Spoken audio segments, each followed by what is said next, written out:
Hi guys, welcome back to a new episode of Talking Sports with Tarkesh, and today in our series of IPL post-auction team analysis, we'll be discussing about the Lucknow Super Giants. So after 3 seasons, LSG have gone in for a complete reboot. They've gotten a new mentor in Zahir Khan, whose influence can already be seen in the team selection that we'll be discussing in the further on in the video. But the mega news of the auction was that LSG spent rupees 27 crores for Rishabh Pant, making him the most expensive IPL player of all time. But did that leave them a bit handicapped in the other departments of their squad? Let's see their ideal playing 11, right? So starting off, I think one of the key concerns is LSG don't really have specialist openers in their side. So they've got a lot of players who can don the role of an opener, but not someone who's been opening for a consistent period of time. So I think they can experiment with the duo of Ayush Badoni and Mitchell Marsh for starters. Marsh has played as an opener or a number three. You can even play Rishabh Pant at that role, but I think Pant will be slotting at number three, the responsibility he carried for India in the T20 World Cup. Number four, number five, they've gotten, I think, one of the best middle orders in the league, at least the top half of the middle order, at least in Nicholas Pooran and David Miller. So in Pant, Pooran, and Miller, you've gotten three left-handed batters who are adept with even taking the pace, like dictating the pace of the game in a sense. Like they can carry on with the singles, doubles, but they can unleash the big shots whenever required. So I think the biggest problem with LSG, in my opinion, is playing at that surface at the Ekana Stadium. So with an average score of 130 odd, you aren't really optimizing the potential of these players. So I think first of all they need to lay out surfaces that provide higher scoring encounters so that the real strength of their batting order is optimized.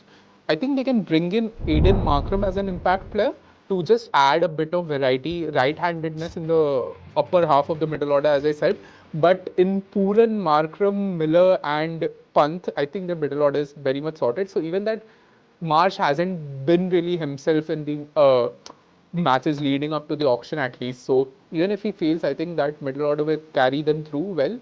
At number 6, 7, they've gotten with the Indian option, the former SRH duo of Shahbaz Ahmed and Abdul Samad. Both of these players, like Shahbaz is a value adding cricketer. Like he's somewhat of a Krunal Pandya for LSG MI, what Pandya did in all those years. Shabazz can replicate that role for around 2 to 3 CR. He's a pretty good pick. For Abdul Samad, I know middle order batters, they get used to bagging a lot of big bucks, but now is the time that Abdul Samad really starts delivering those consistent performances. I think yeah, teams have been consistent with Abdul Samad for a pretty long period of time, but he needs to show these big shots that he has got on a more regular basis for sure. The bowling lineup of LSG is pretty impressive as well. So they've got Pravi Bishnoi as one of their key spinners, and Shabazz will be complementing him so that leg spinner, left arm off spinner duo from last year will be continuing. Mohsin Khan, Mayank Yadav, and Avesh Khan are expected to fill in the rest of the three spots. One thing that we know about Zach is that he's great with Indian pacers. Whichever pacer has worked with him in past have spoken highly about his caliber, be it Ishant Sharma, be it Jasprit Bumrah. And I expect Mohsin Khan, I expect Mayank Yadav, I expect Avesh Khan to really upskill their game in the coming season under the stewardship of Zahir, because he's been through that grind when he was settling himself in the limited overs format. I think they can really pick his smarts and do a good job. A lot of what LSG and even DC in my books do depend upon the surfaces that the home teams lay out, because you can't really take the sheen out of your batting order by playing in such small, slow pace surfaces, batting pitches. But let's see what they've gotten themselves in store for the coming season. And thanks for watching this video. Please subscribe to my channel. Please like, share, comment, and do share your thoughts in the comment section. Thank you so much.